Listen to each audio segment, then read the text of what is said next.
I asked a question. He wasn't here to answer it. Now he is kind enough to join us. Our good friend from Cincinnati.com, the Inquirer, Charlie Goldsmith, covers everything in the town. The only thing I haven't seen him at is high school lacrosse here in Cincinnati.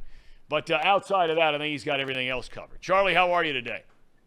Doing well. How'd the lacrosse season end up this year? We got beaten in the state final four, Charlie, but, it was a good year. It's our 11th or 12th straight year to the state final four, so not bad. Hey, did you go to minicamp and then drive down to Louisville yesterday? I did not. I just watched the Bats on TV last night. Okay, all right, okay. Talk to me about, real quick, because we'll get to the Bengals in a minute. But, we were just sitting here, you weren't with us yet, talking about, yesterday I made the comment that when I look at this division as we sit here today, I think it would be a disappointment now. I don't care about March and April and May. Middle of June, I say it's a disappointment if the Reds don't make the playoffs when I stack them up against the other teams in the National League Central. Do you believe that's fair? I'm not quite there yet, especially because of some of the normal, typical rookie struggles I think you would expect from some players the Reds are counting on right now. The trade deadline is a long conversation. I don't think necessarily going all in for just the 2023 season is the smartest way to go. The only way I would say, this year has to be a division title year would be if A, the Reds were older, or B, they were more aggressive at the deadline specifically for this year. And I wouldn't quite say that just yet. But hey, they're in it. They've certainly exceeded expectations so far. And they will have a chance to play their way into a conversation to where in August, I think we really could be saying that pretty definitively. Do you think, with that in mind, I asked a question a second ago, would you trust, and look, the guy's earned a lot of high marks. Nick Krall, the job he's done with his franchise. A lot of people saying this guy's the National League Executive of the Year this year, maybe, right? Depending on how the rest of it goes. But if all of a sudden they're sitting down there on Joe Nuxall Way and they say to themselves, you know what? We'd have Bieber under control. I'm just using him as an example. We got Bieber under control for another year after this year. We know he's healthy this year. He's pitching very well this year. We're going to have him next year to go along with a healthy Lodolo, Hunter Green, Abbott. I mean, what a foursome that potentially could be, right? Would you trust Krall to all of a sudden say, you know what? The only way that this is going to happen is if a guy like India or Steer are part of this trade. You make that move?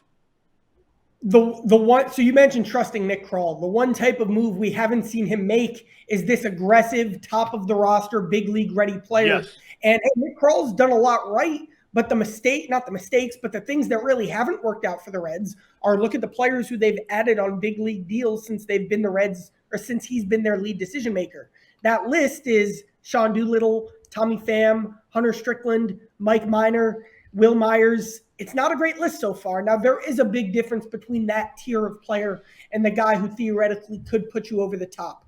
Nick Krall has shown a lot of, frankly, talent as a trader, but it would be unprecedented territory for him as this lead decision maker when he ends up in that situation. That, of course, is the decision that will make or break an entire era of Reds baseball.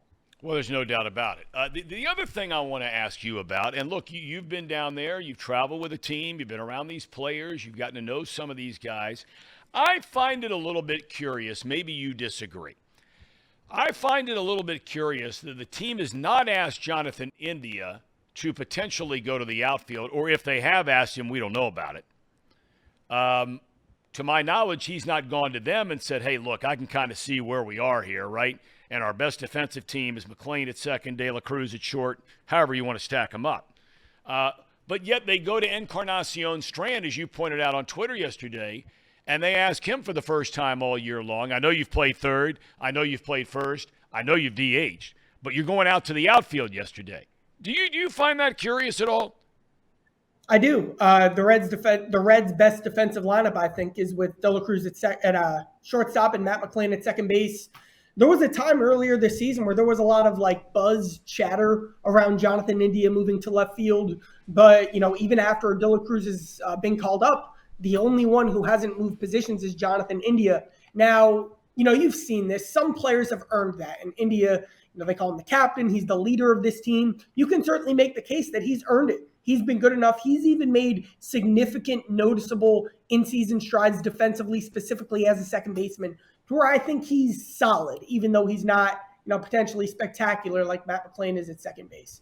But, again, one of the big decisions they're going to have to make, maybe it's an offseason project, is moving Jonathan India to left field. But, I'll be upfront here. When I've asked him to talk about it, he's declined to talk about kind of where he stands positionally and what his preferences are. The Reds, I do get the sense, are trying to still figure this out, how these puzzle pieces of guys who are talented, but there is some overlap with positions. They're trying to figure out how it fits together.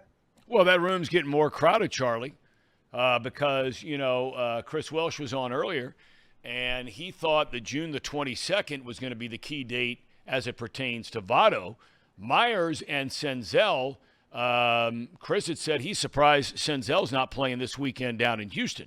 But, the room is going to get a lot more crowded, and playing time is going to start to thin out for some of the pieces. As you and I are sitting here talking today, let's just assume for a second before I ask you to answer this, let's assume Votto can come up and hold his own. Maybe he's not the Joey Votto of old, but say he hits 265, right, 270, hits a couple home runs, drives in some runs, gets on base like he always does against right-handed pitching. But if you and I are having a conversation, and I'm going to leave the trade deadline aside, in 2 weeks or 3 weeks from now, let's say July the 15th, who's getting the most playing time where in that infield and DH? So the outfield pieces to this are fascinating too, because there's just going to be a literal roster crunch.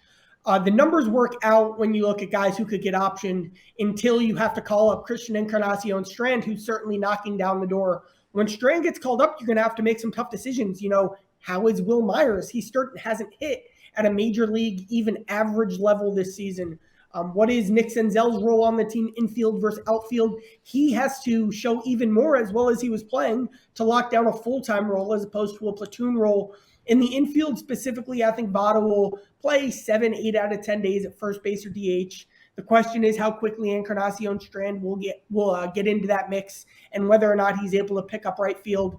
It certainly seems like, reading the tea leaves and what we were just saying with India, he'll still play most days at second base with a few DH days mixed in there. And then the expectation is De La Cruz and McClain keep trading time at short, with De La Cruz filling in at third, and then Steer playing third on those other days. He's added left field into his mix as well. So guys like De La Cruz and McClain have added some versatility they bring to the table.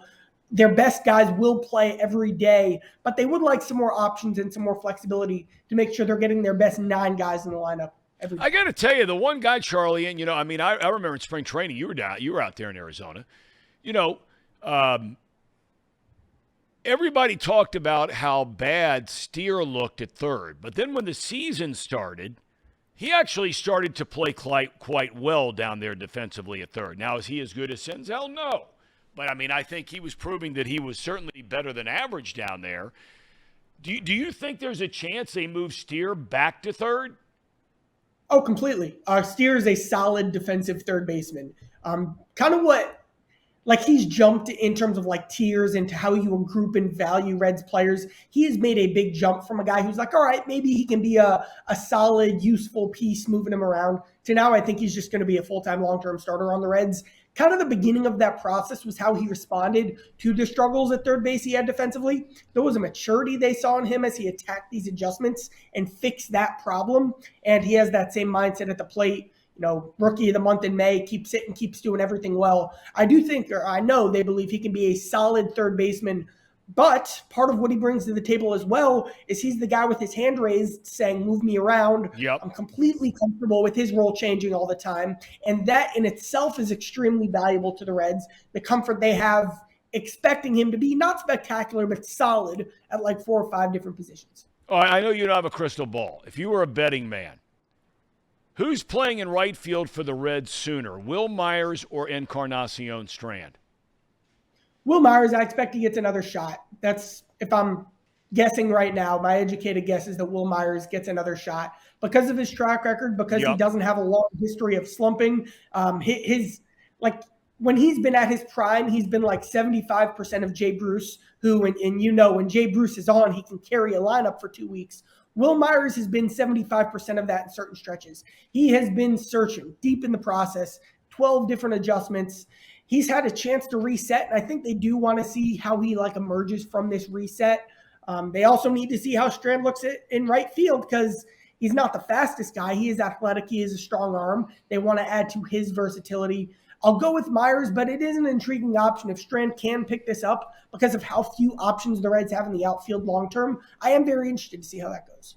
Okay, let's shift gears to the Bengals. You were down there at minicamp during this week. I want to start with Jonah Williams, and you wrote some great stuff, Charlie, about, look, this guy's a pro's pro. I mean, people can beat up on the way he played at times at left tackle last year and the year before, whatever it might be. That's fine, okay? And everybody can evaluate how he played however they want to. But when it comes to being a stand-up guy, I mean, he didn't duck anything from you or anybody else about this whole situation that transpired during this offseason. That doesn't happen a lot, where a guy goes that into depth of, the conversations he did have with the coaching staff that he didn't have with the front office, going that deep into the weeds of how he found out the news, how he reacted to it, why he played the cards he did in OTAs and then showing up for minicamp. But hey, his honesty, one, and two, just the way he blended back into that locker room. It was very, very clear watching him on the practice field, watching him, hang out with and interact with his teammates in the locker room, that he's fully back, part of the group, part of the culture, part of the atmosphere. Like, people forget this too. Like, when the Bengals offensive line was like this flimsy, who knew what they had? It was terrible. Jonah was like the Ted Karras before Ted Karras of that group. He was the guy who was kind of bringing that group together and going above and beyond to take steps to do that. He is a culture guy, a team guy. Zach Taylor loves having him around. He was Zach Taylor's first draft pick, and they drafted him because they saw those traits in a winning mentality at Alabama. He knows he needs to be more consistent. He knows he needs to stay healthy. But, hey, the Bengals are excited to have him back. My biggest takeaway from this minicamp, I'm even more confident that he will be there week one right tackle. Tell me about what other impressions. I mean, and I like to ask this question because if you're blessed enough and fortunate enough to do this for 11 like we are, and sometimes it's just something as simple as, man, that guy is a lot bigger than I thought he was, or this guy's a lot faster than I thought he was, or this guy moves a lot like fill in the blank, right? That maybe something you weren't expecting. What are two or three things, and they might be obvious, but for you, what are two or three things that stood out besides the Jonah thing about this minicamp? I'll start with the safeties. They have three guys who are going to play a lot this year, the starters, Dax Hill and Nick Scott, and Jordan Battle, who can do 4 or 5 different things at a really high level and give the Bengals an upgrade on their number 3 safety compared to what they've had in recent years. Dax Hill's playmaking is underrated. He won't be in position every time and make up as much ground on the back end every time as Jesse Bates did so consistently. But he'll make 4 or 5 splash plays that Bates can't make. He took over a drill yesterday in the red zone. He guarded tight ends one-on-one. He played the deep half of the field. Jordan Battle and Nick Scott as well, kind of filling in as they kind of use them all in very different roles. It's their most versatile, when you look at 3, 4, 5 guys, their most versatile safety group they've had. And they think the defense can get even more versatile this year, if that's even possible. And then the second one, I'll leave it with this. The defensive line is deep and has like a bunch of really good, almost platoon players. Like, we all know how good their starters are and how consistent they've been. But Cam Sample is one of the stronger, more sturdy, edge-setting, run-stopping defensive ends that you'll see who's not a starter in the league. Zach Carter, like last year, he didn't look like a defensive tackle. This year, he's bulked up to 315. He looks like a defensive tackle right now, and I expect a jump from him. Miles Murphy, the best athlete maybe on the entire defense, maybe just behind like Awuje and Dax Hill. Like, he is that much of an athletic, impressive guy. Josh Tupou, we all know what he is, run stuffer up the middle. They're going to end up cutting like some solid defensive linemen this year. I'm really impressed with the depth of that group. What were your thoughts about any of the? But you mentioned Murphy, but what about any of the other guys, the draft picks from this year? I mean, obviously all this is so new to them and that kind of thing, and there's not any hitting going on and that. But whether it was a young wide receivers, a young running back, any thoughts on any of those guys? I'll talk about the skill guys because everyone loves talking about skill position players. Charlie Jones says he is a slot receiver in this offense, which is a very important, notable step. How he would get on the field this year would be for a couple, gadget snaps. But then if Tyler Boyd gets hurt, and then we're talking about what Boyd's long-term future is with the Bengals and how Charlie Jones fits into that, where he's really impressed the coaches is like the number one thing you need if you're a slot receiver is the ability to read defenses and coverages in the moment, because slot receivers freelance their routes a lot. The Bengals are very encouraged by the instincts and the IQ he's shown them there. Fifth round pick Chase Brown. Almost said Sidney Jones. Fifth round pick Chase Brown, running back. When I talked to him about the adjustments in the NFL, I tried to talk to him about running the football. All he wants to talk about is pass protection and receiving. It seems like he's very focused. His mindset and the mentality is to be Samaje Perine more than it is to, play the flashy early down back roll, because he knows that's how he gets on the field this year. And that, aggressive preparation, that mindset, that mentality, that willingness to do the dirty work. Again, that's exactly what you want to be hearing for a guy who does have the strength, the athleticism to make some plays in the third down back. Last thing I want to ask you, you brought up the guy's name. I was getting ready to ask you about him here a second ago in Sidney Jones, because, rarely do people talk about him. Look, people can like Eli Apple or despise Eli Apple. Eli Apple was a solid player for this team. I mean, a solid player. Did he make mistakes? Yeah, everybody makes mistakes. And his get more highlighted because of the position that he plays. But how does Jones look? Because I think that, and you tell me you may disagree, this guy could play an important role on this team this year. Well, the one unsettled question, position battle on defense, the only other one being the running back rotation. The one question I still have on defense is if Awuje isn't ready for week one, what do they do at cornerback? Sidney Jones, fast, good change direction, a little more undersized, can get beat out physical in certain matchups, kind of more of a hybrid slot outside guy. I like Alan George. He just looks like a physical, athletic, fluid cornerback who can guard a wide variety of guys. DJ Ivey has the most impressive physical frame. Seventh round pick. He obviously has a lot of big adjustments to make. Struggled staying, full time in Miami's rotation when he was in college. He's more of a developmental guy, but he certainly looks the part as a guy who, if he puts it all together in training camp, might challenge for that spot on the depth chart. And I forgot to mention DJ Turner, another guy, maybe a bit more of a project because he's still getting on, putting on weight. He was one of the slightest corners in this class, but he was also the fastest player in this class. Elite change of directions, a huge instinct guy. You remember when Dax Hill played corner? That's what DJ Turner at corner reminds me of. So I expect all four of those guys to be getting reps at outside corner, kind of in Awuje's place before he's fully cleared for 11 on 11. They need to see how those guys look on the field opposite Cam Taylor-Britt. Again, the one unsettled thing on the defense. Anyway. Okay. All right. Charlie, we can't thank you enough for your time. I know you're crazy busy, but thanks for joining us today and hope you have a great weekend. Thanks, guys. All right. Take it easy. That's Charlie Goldsmith. Boy, he's on it. Doesn't matter what it is. He's on it. Hardest working man in Cincinnati There's media. no doubt about it.